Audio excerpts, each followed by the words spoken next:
All right, Aries, welcome to your weekly sidereal forecast for September 14th to the 20th. My name is Athen.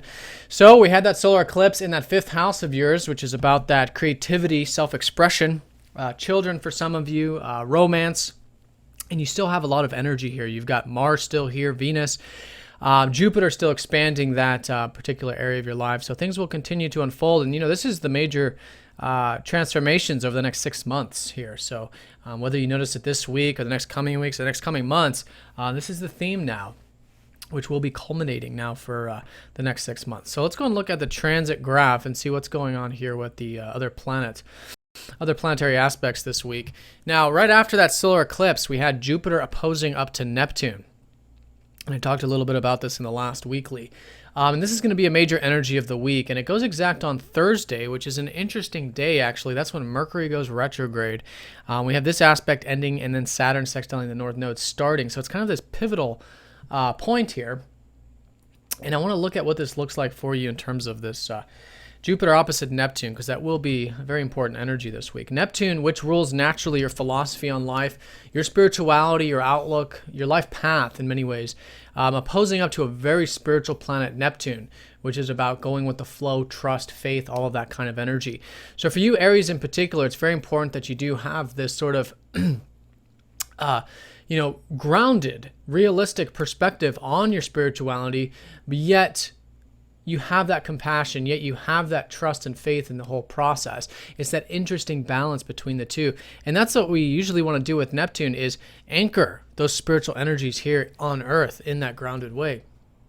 And this is all happening in that arena of your self-expression, of your groups, your friends, your community-related things. So the important thing with this, I think, is seeing how your philosophy can be more spiritual, or can incorporate more compassion, where you can have more faith and trust in the divine process of things, because Jupiter is our life path. It's everything that's expanding for us.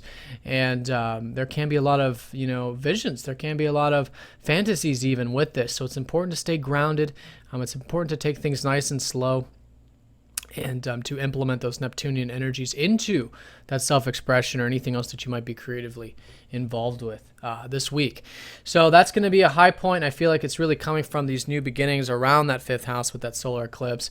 And now it's about implementing it, grounding it, seeing those opportunities, yet staying grounded with those opportunities and moving towards those fruitions slowly, one step at a time. You've got your ruler here. You guys are still in a sort of low energy phase.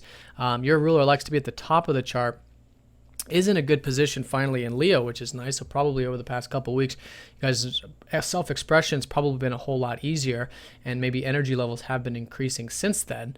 But that's going to continue to improve. So if you are very direct, very assertive with that self-expression, that can be a good energy to work with this week. But again, it's grounding that Jupiterian, Neptunian energy, which is the the sort of faith and trust in the whole process. Now, Venus is here, where you guys can certainly enjoy the creative self-expression. She does like to be here at the bottom of the chart. Not in her best sign, actually. She's in an enemy sign of Leo. But the relationship stuff, might be a mixed bag for some of you.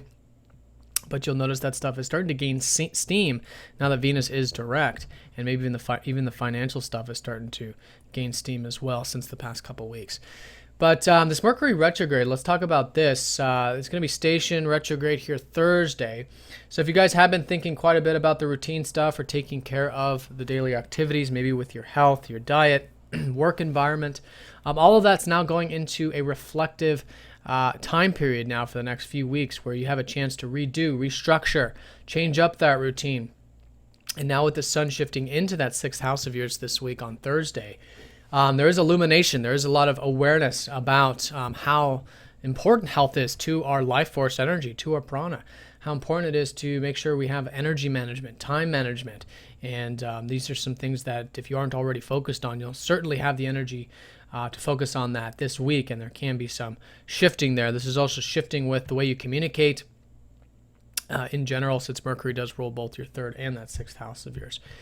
So that's going to be the most important energy. While that's taking place, Mercury does sextile up to Venus, so you can enjoy those relationships, I would say, this early part of the week.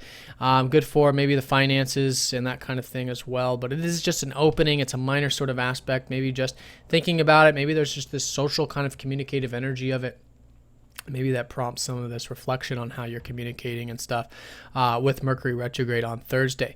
Then Thursday onwards, Saturn does sextile up to the North Node. So there is this life path unfoldment. Again, this is a gateway and opening, and it's coming from a lot of this groundedness that you guys have been working on over the past couple of years with relationships and your one-on-one connections, helping you solidify that area of your life. So new beginnings is for everybody. For you, it's in that 5th house, and I think there's a lot of support coming in from Saturn here to continue, maybe even wrap up and finish in the big picture sense some of these routines and daily activities, which has been the case for you over the past couple of years with the North Node transiting that 6th house.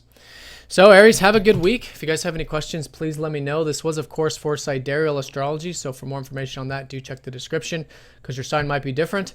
And I'll see you all next week. Take care.